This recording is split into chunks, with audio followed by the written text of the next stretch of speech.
शराब पीना एक बुरी आदत मानी जाती है, लेकिन क्या आपको पता है कि आपके घर में आने वाला राशन, गवर्नमेंट जॉब की सैलरी और यहाँ तक कि इलेक्ट्रिसिटी, रोड और पानी और हर वह चीज जिसके अंदर सेंट्रल और स्टेट गवर्नमेंट इन्वॉल्व है, उसके अंदर आने वाला ज्यादातर पैसा शराब से ही आता है। और आपको शायद ही पता होगा कि शराब की देश की इकोनॉमी में अहम भूमिका है। जीएसटी और पेट्रोल डीजल के बाद स्टेट गवर्नमेंट की सबसे ज्यादा कमाई शराब से ही होती है। यही वजह है कि जैसे ही कोरोना का प्रकोप खत्म हुआ, गवर्नमेंट ने ना कॉलेज खोले ना ही जिम, लेकिन शराब के ठेके सबसे पहले खोले। इंडिया रेटिंग एंड रिसर्च के मुताबिक स्टेट ऑफ रेवेन्यू में 39.9% हिस्सा स्टेट जीएसटी का और 21.9% हिस्सा पेट्रोल और डीजल पर लगने वाला वैट का होता है। राज्यों की 11.2% कमाई एक्साइज से होती है और इसमें सबसे ज्यादा हिस्सा शराब पर एक्साइज से आता है। तो आइए जानते हैं कि शराब से कमाई के मामले में भारत के कौन कौन से राज्य सबसे आगे है। एल्कोहल यानी शराब का ग्लोबल मार्केट लगभग 1448.2 अरब डॉलर का है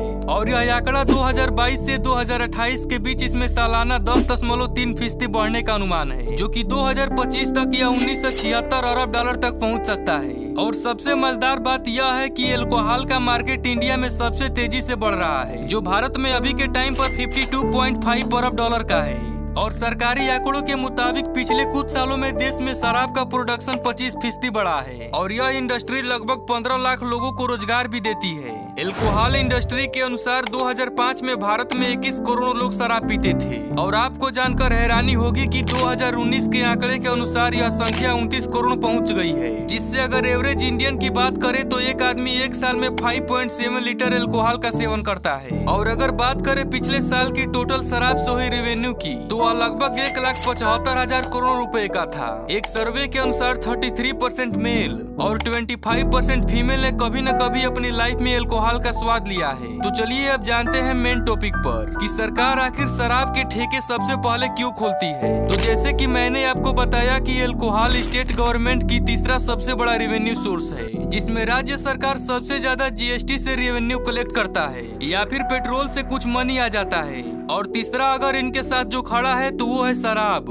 अब टॉप 1 पर जो राज्य है वो है यूपी, जिसने पिछले साल 31,517 करोड़ रुपए कमाकर सरकार को दिए थे। यानी देखे तो सुबह सुबह जो लड़खड़ाते हुए भाई लाइन में लगे होते हैं, उन्हीं के बदौलत इतना रेवेन्यू बनता है। उसके बाद हमारा कर्नाटक आता है, जो 20,950 करोड़ रुपए एल्कोहल से कलेक्ट किया था। इसके बाद महाराष्ट्र आता है, जो कि पिछले साल 17,477 करोड़ रुपए। इसके बाद एमपी है, जो 13,000 करोड़ रुपए शराब से कलेक्ट करता है। और ऐसा करके सभी राज्य मिलकर 1,75,000 करोड़ रुपए शराब से कमाते हैं। और ये जो सारी इनकम है वो पूरी तरह से लीगल वाली है। अभी इसमें कच्ची और बिना लाइसेंस के जो बिक रही है वो अभी अलग है।